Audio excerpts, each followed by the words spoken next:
You're listening to the Loida Lewis podcast, hosted by Loida Nicolas Lewis. She's a trailblazing businesswoman, leader, philanthropist, and the widow of Reginald F. Lewis, the visionary leader who was the first African American to build $1 billion company. With unparalleled determination, Loida Lewis has not only excelled as a successful attorney, but also shaped a billion-dollar empire. Following the untimely passing of her husband, Reginald F. Lewis, she took the helm of TLC Beatrice, carving her legacy as a successful business leader. Be inspired and learn from her as she shares her wisdom, the secrets to her success in both business, in love, and in life. Let's live, love, laugh, and learn. With your host, Miss Loida Lewis. Welcome to the Loida Lewis podcast. And I have the honor today to have as an interviewee, the first Filipino woman member of the Golden Globe Award, Janet Nepales. Thank you. Yes, Thank Janet. you, Loida, for having us. It's an honor for me to have you. I can't believe the tables are turned. You do the interview this time. You're the interviewee. Yes. Thank you for being available. Yes. Yes. Can you just tell us, how did you get into the Golden Globe Award as the first Filipino woman member? Yeah, well, Ruben created the pathway. He was the first Filipino man. And I followed after 4 years. And there was a lot of interviews and scrutination. And so I was able to get in.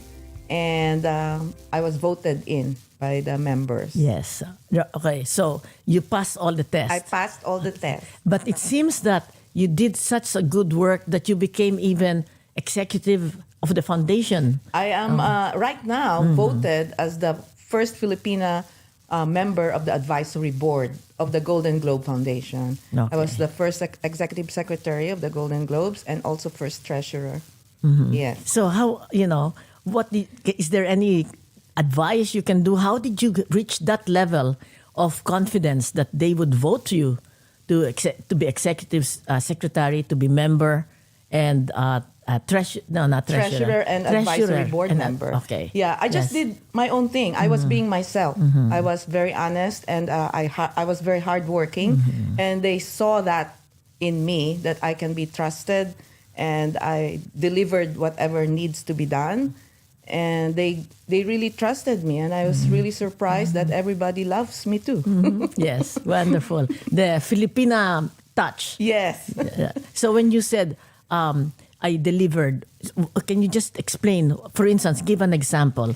Because for young people right now, they look at you and say, oh, how did she get there? So just give a little glimpse. Yeah. If I have an assignment, I really focus on it. And I really take charge of everything until it's perfect and it matches what I need to deliver. So I put everything 100% into it. And I am always a very responsible person. So if you give me something, I really is very serious about it.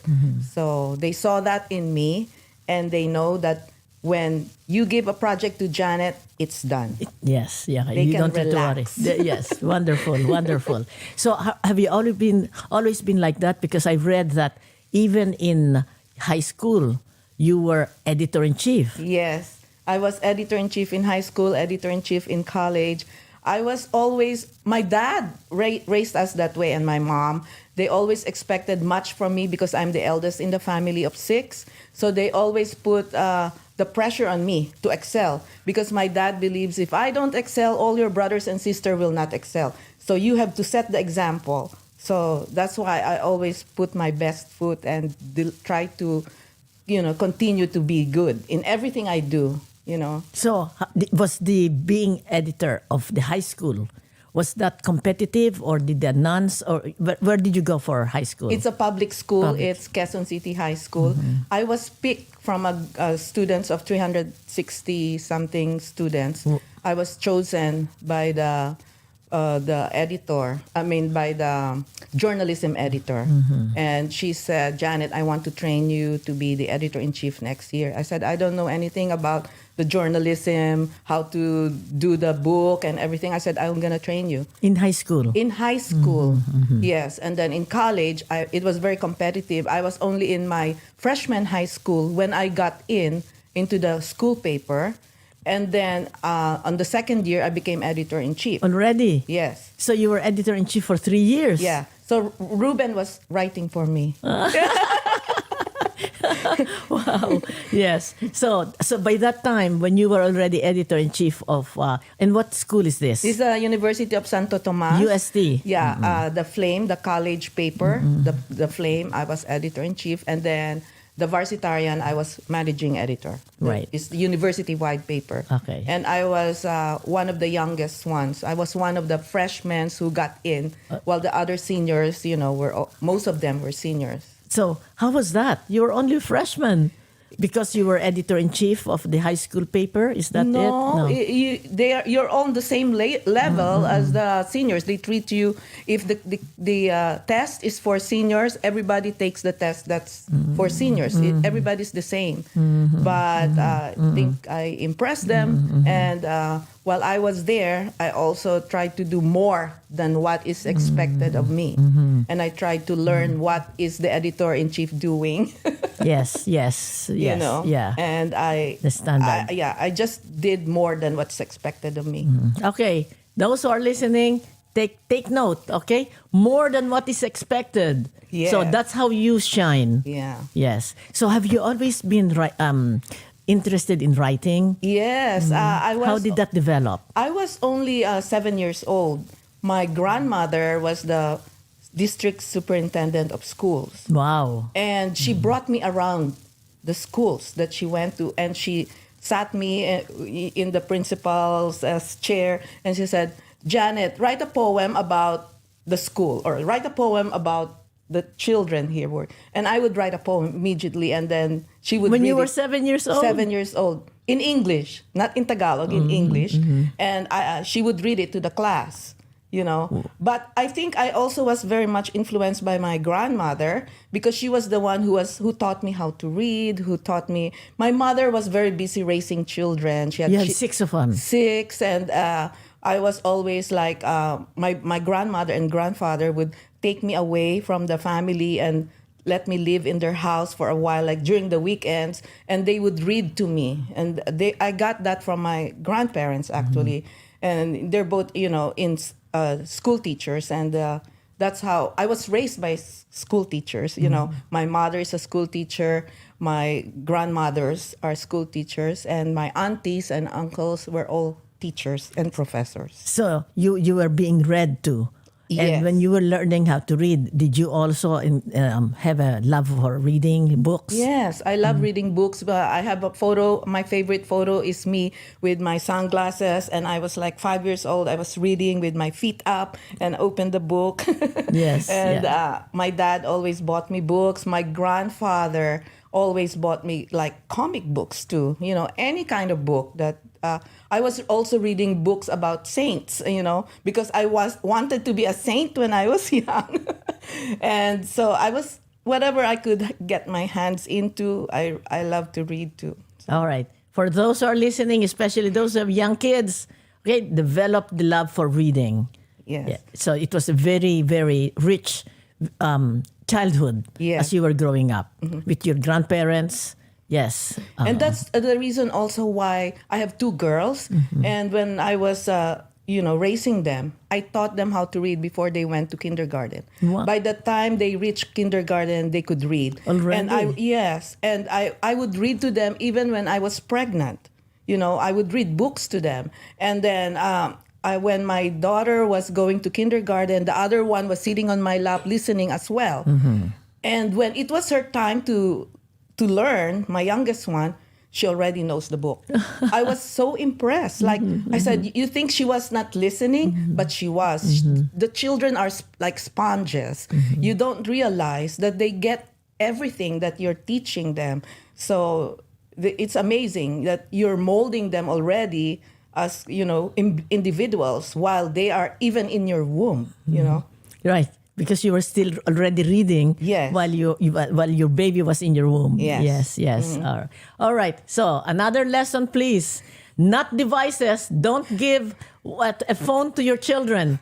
Okay? Teach them how to read, to enjoy books. Yeah, they never wanted dolls. They wanted books. When good. they were young, they turned away from dolls. They didn't like it. They liked books and that kind of stuff. Yes. All the kind of books that I could. From if they are first grade, I bought them all the books for second grade, more advanced. And in fact, when they went to school, the teachers were so impressed because they know all the songs, they know all the books already. Terrific. And now I'm also proud of both of them. One of them is already the vice president of Lionsgate, and the other one's an animator and event planner. So Also in the entertainment. Also yeah, in but I movies. didn't force them to do. I just always say, do what you want to do, and everything will fall into place. That's right. Another good lesson. Another good lesson for mothers. All right. Let them do what they want to do. Find their passion. Yes. Yes. And everything will fall into place.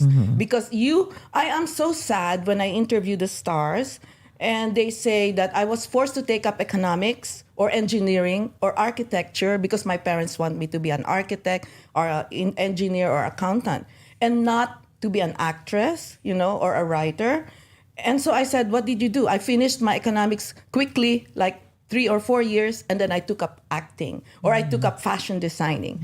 So I said, aren't you wasting your time? So when I talk to kids or high school students, I say, sometimes you don't need to follow your parents and follow your heart. Yeah. Follow what's in your heart. Follow what you love to do because you don't want to waste your time or your years in a class that you don't want to take. I said, if you love what you're doing, you will excel and you will shine in that field. Yes, but working hard. Of course. Yes, you have to work hard. Okay. So all those listening, follow your heart, but work hard. Yes. You cannot just be tamad or Yeah, lazy. to achieve your dream. Nothing happens like putting everything on your plate and everything. You have to work hard for it. Work hard, guys. Work hard. All right. And make it happen. You don't wait for people to give it to you. Like when I was a reporter or a student in college, I went out of my way trying to get a job, and I was just a student still, in the magazines and the newspapers. Before I knew it, before I graduated, I already had a job working in the newspaper and the magazine. I was the youngest. Okay, so ambition. Yes. Ambition, you want to do this? Do it. Execute. Get Don't it. wait for people to tell you Yes, very good. that I'm offering you a job. Make it happen for yourself. Make it happen, guys. Make it happen. Okay, be ambitious. That's marvelous. Yeah. Now, you mentioned about Ruben Nepales, that he was one of your staff members in the university. In the Flame. In the Flame. And he had a crush on me already. I didn't know that. Oh, you did? Yeah, and my mother-in-law was the one who told me. He said, why don't you court this girl, Janet Susan Rodriguez? And then he said, oh, she's the editor. But later on, So we fell in love. Okay. So tell me, when was your first meeting with him that you noticed him? It was actually after graduation. He was already working as a Warner Electra Atlantic publicist, and I was with Times Journal, and he came in. He had a bigger build, and he dressed up nicely. I said, oh, now he doesn't look too nerdy. So when he was with you in the paper, you didn't give him the time of day. No, I didn't even invite him to my debut. I invited all the guys except Ruben because I didn't like him then. What was he then? You said nerdy? Nerdy. What does that mean? Very nerdy is very thin and like Not dressed properly? He didn't know how to dress up then, and he's too skinny. He just wasn't my type then. But then after graduation and I met him again, he was my type already. That's great. Second time. I mean, second look. Yeah, A second look. yeah. Yes. Yeah. And can I ask, how long have you been married?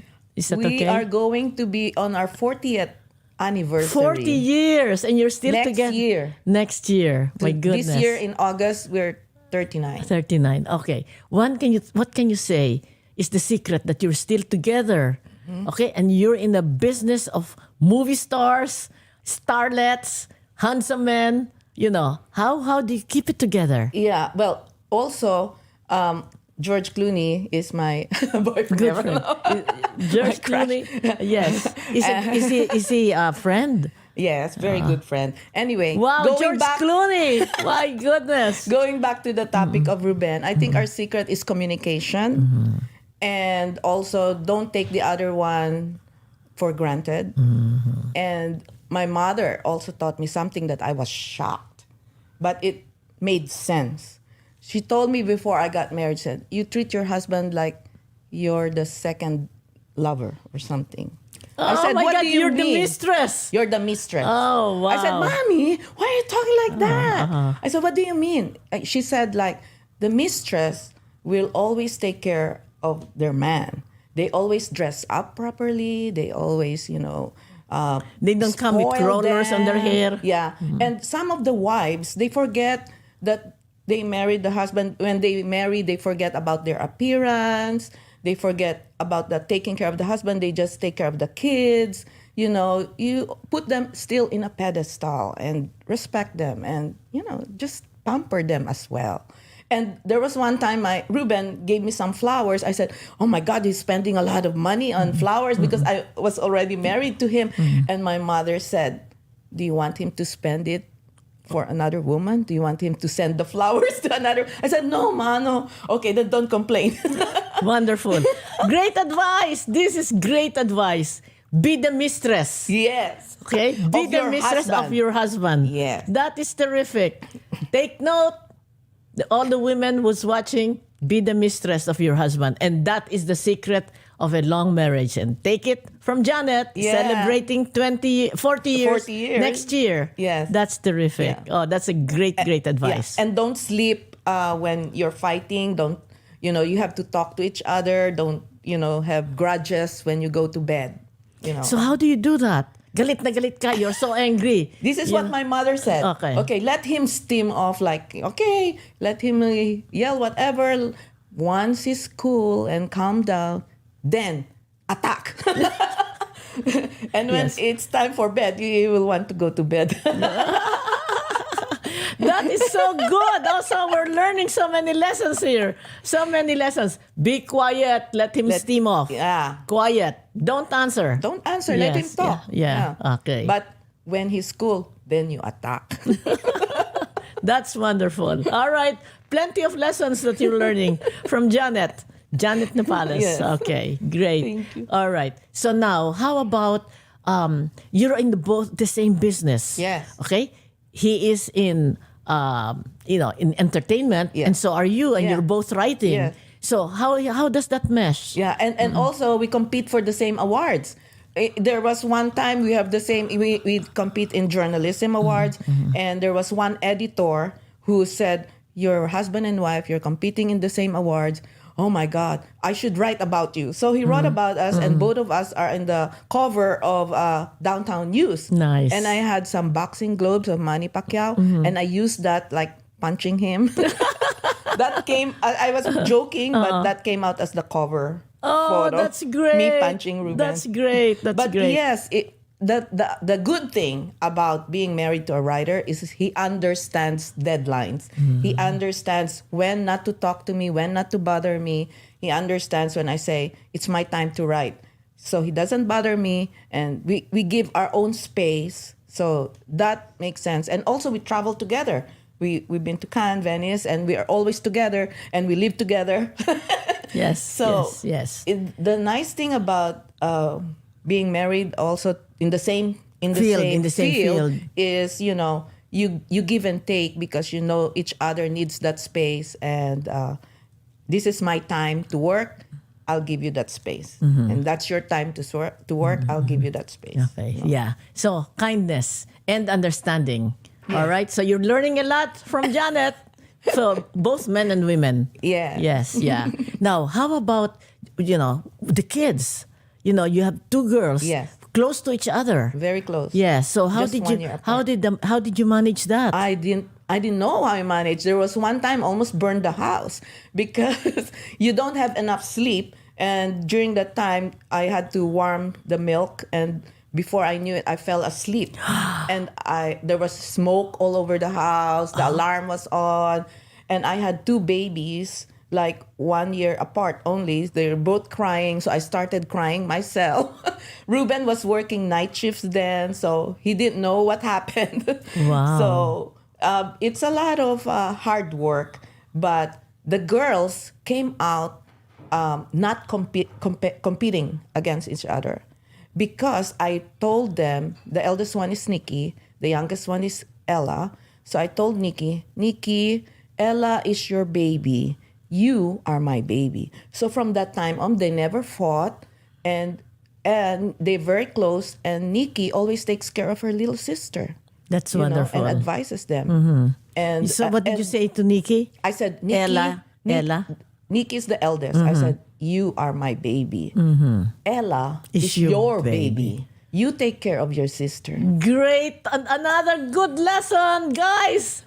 Girls, women. All right. If you have two girls, even if you have a boy and a girl, the eldest will take care of the youngest. And in that sense, there's no competition. Yes, because I was raised competitively. My mother and my father, like all six of us, you have to compete against each other. No, that's how we were raised.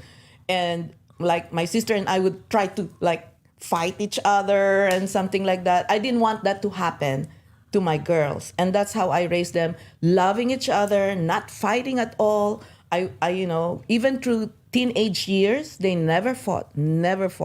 And they love each other. And they're so close to each other. And they're so close. And so Nikki really took it seriously that you are my baby. And she knows deep inside that I love her, and I also love Ella, but that's the That's how reason you, why- yes, that's how you psychologize. Yes, yeah, it's Yeah. wonderful. So many good lessons here. Thank you.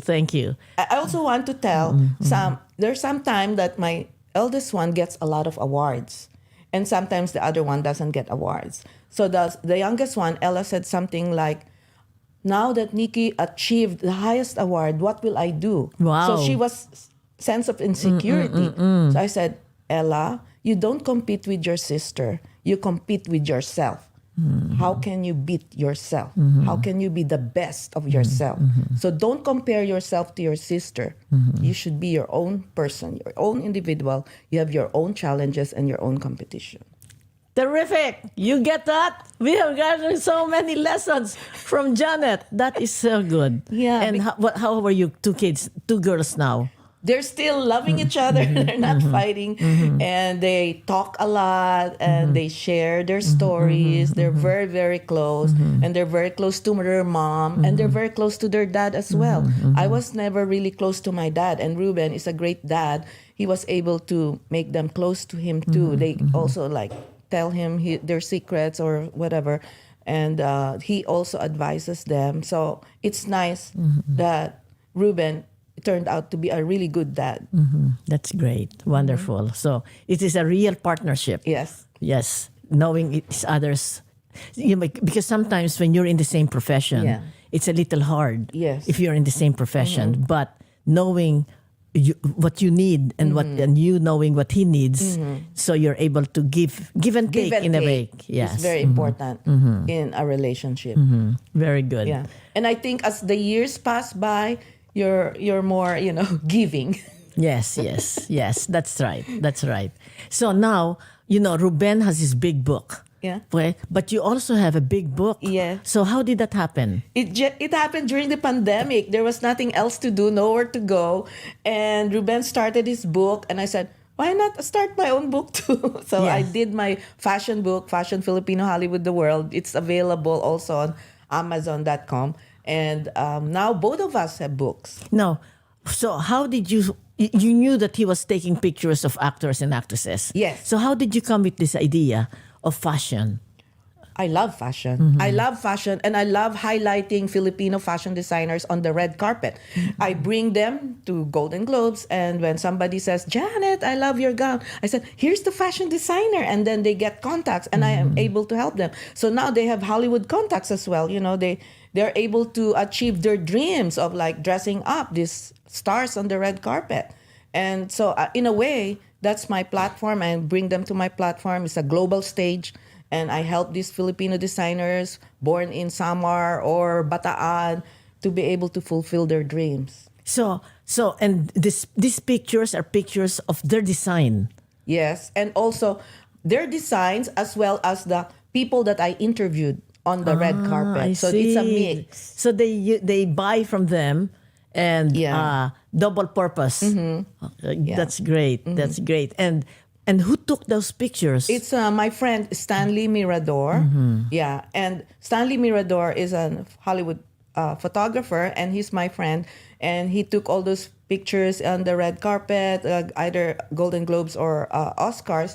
And the other photos of the designers, like Michael Cinco, for instance, he has his own photographer on the red carpet in Cannes or in Venice. So he just shared that with me. So they're now my good friends, and I think I'm the only writer who was able to combine these works of all these fashion designers together. They may feel competitive against each other, but with me, they're all friends. That's wonderful. That is great. Okay, for those who do not know, can you explain when you say in Cannes or in Venice? Okay, could you explain to those who are not in the film? We attend film festivals all over the world, like Cannes Film Festival, Venice. Cannes is in France. Yes, Cannes Film Festival, Venice Film Festival, and the red carpets there go global. Whatever you wear there, Lady Gaga or Meryl Streep or Angelina Jolie, everything, the cameras and people, all the magazines try to pick up what they're wearing from there. So imagine a Filipino designer with his Filipino design on the red carpet together with Angelina Jolie or something. Did Angelina wear a Filipino design at one point? No, not Angelina, but I did. Janet Nepales did. I wore a Filipino designer. Yes. That's what I meant too.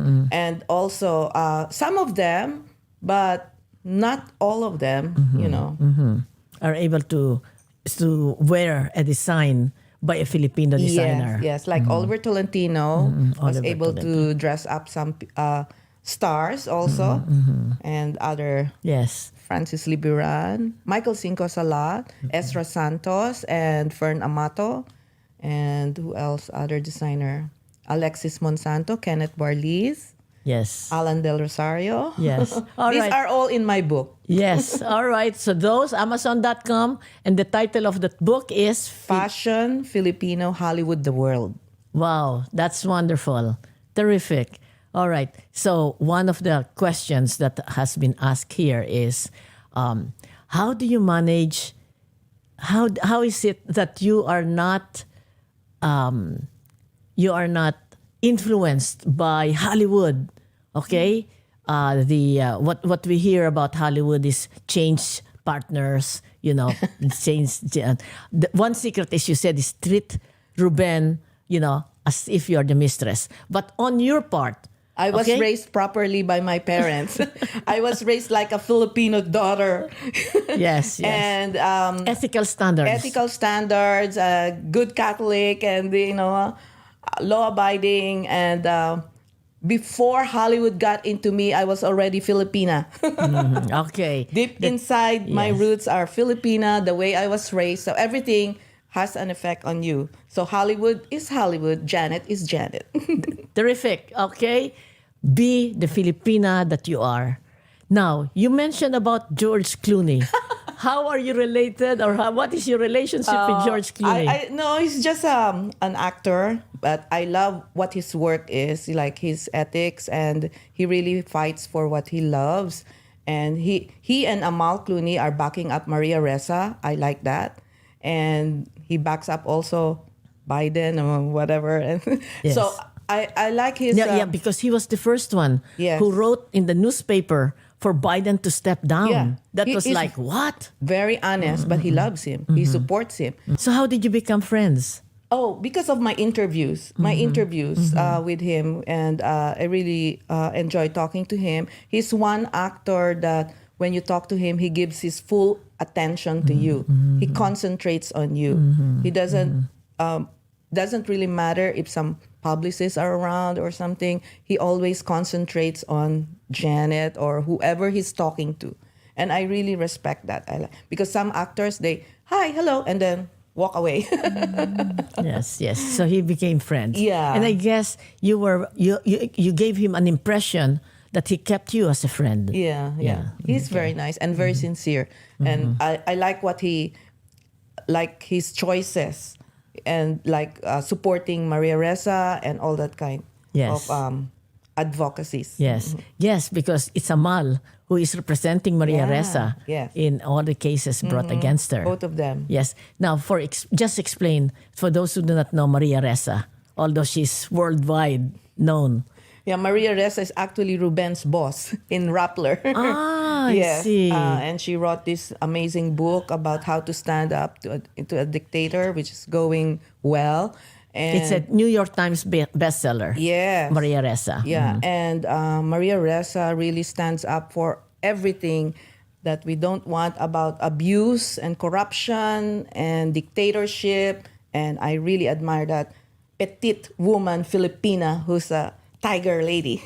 Yes, and she won a Nobel Peace Prize And Nobel Peace Prize. together with the, I Yes. think, a man and a woman won the Nobel Peace Prize. Yes. Together And she's one for of them.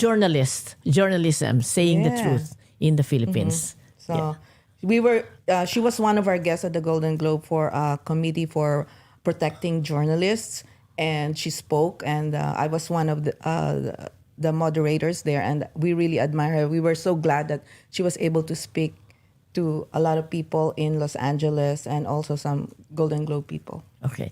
So now, George Clooney is one, a good friend of yours. Among the women actresses that the world knows, who would you say is somebody that impressed you or somebody that you liked? Meryl Streep. Meryl Streep. She's so down to earth. When we interview her, she thinks about what am I gonna cook for dinner, or my children forgot the passport and they're going on a plane. I love her, and she's natural beauty. While other people would have something made natural beauty, Meryl Streep in and out. And I really admire. And she's always level-headed. She's candid, and not an air of Of being a superstar. of superstar. Very That's humble. great.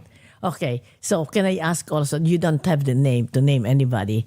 Somebody that you said, I don't like this person. I'm not naming. No, not naming, but just give an example of why that was the impression why you did not, something that he or she did that you said not a good character. Actually, when they have a film and they're supposed to be promoting the film, and they're supposed to be interviewed, and they don't want to, to be there. They just are like high, and they're not prepared. You mean to say drugs? Yeah. And that's very irresponsible. So those are the people I don't like. So it does happen. It happens. That they are supposed to be interviewed but they're high on drugs. Yeah. All right. I hope you don't mind, but these are questions from our audience. Okay. This is from Christina E. With the old school Pinoy mindset of not patronizing our movies because it's baduy. Baduy means, low class.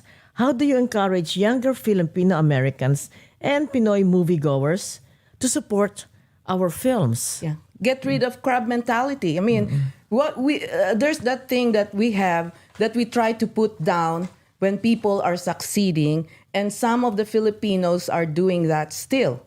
And I hope that they won't do it anymore, especially with film. We give everybody a chance to see what they are producing. And what I would like to suggest is, in order for us to get into the awards, is to be able to create our own stories. Like, everybody has their own story. And so if you just write your own story and make it a really good one, then you are on to a good film. And that makes that movie a box office hit, because that's what the Indians are doing. That's what the Koreans are doing. They're creating their own stories and not influenced by Hollywood or the Western world. Just create your own story, and we have a lot of stories that we can tell. Okay, all right. You got it. Tell your own story and be authentic. Yes, thank you. Thank you, Janet. So this question is from Alvin R. I've always seen your fashionable getup in your social media photos. So how many suitcases do you bring when you travel? Nobody believes that I just bring one suitcase, because it's the way you fold the dress, and the way the dress is. Some dresses are heavy and voluminous. You don't bring that to a red carpet in Cannes. You try to bring the easy fashion ones. Like, Alan de Rosario makes those fashionable clothes but easy to pack. So those are the kinds of clothes you want to bring. And so I only bring one suitcase, one big suitcase. Yes, all right. Okay, take note. Take note, everybody. Okay. But can you tell what is your most cherished souvenir when you go to all these places? Venice and Cannes and Korea. There's so many worldwide festival, international festival. Actually, the best souvenir for me are the memories, the photographs. I take a lot of photographs, Ruben and I, and those photographs are memories, and those are the best souvenirs that I can bring, and they're free. Yes, exactly. All right, take note, guys. This is from Melody G.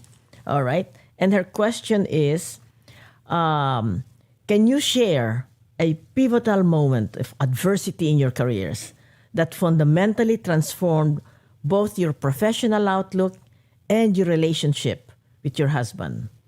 Yes. When we were starting, nobody wanted to hire us, and it was sad. Nobody wanted to give us experience. And in the United States. In the United States, when we were just immigrants and you just came, nobody wanted to give you an experience, and you needed that experience in order to succeed. And so the pivotal, you were I was discriminated on, like applying for a job, and they said, I don't know your school. I don't know what University of Santo Tomas is. And I said, that's even older than Harvard, And there's discrimination because they said, oh, we hire only students from UCLA or USC. And I said, but I excelled in all the tests, And when I started, another adversity was I was assigned to be editing the job of a white person, and it was in Sunset magazine, and the girl didn't like the idea of an immigrant, a brown girl, editing her work, marking it red. And so she complained that why is she editing my work? I speak better English than her. But the editor said, no, Janet knows her English better. Wow. So that girl quit. That girl quit. And I was able to prove myself that I'm a better editor than you. So those were adversities. And you stayed in Sunset. I stayed in the job, and I persevered, and then I'm here.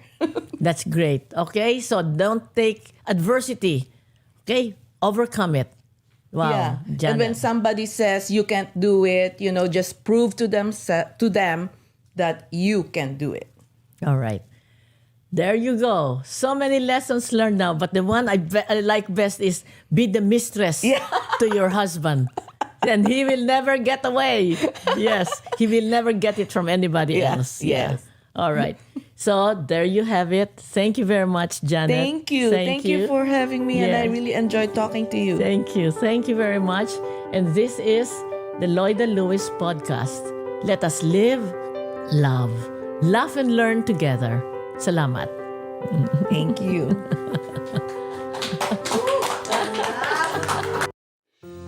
The Loida Lewis Podcast, hosted by Loida Lewis,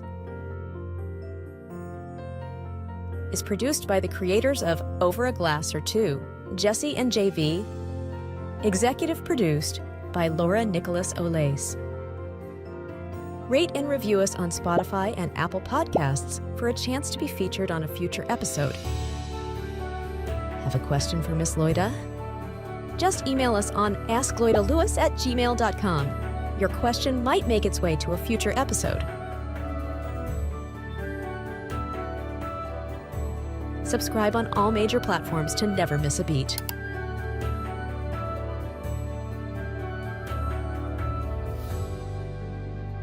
Thank you for listening to the Loida Lewis Podcast.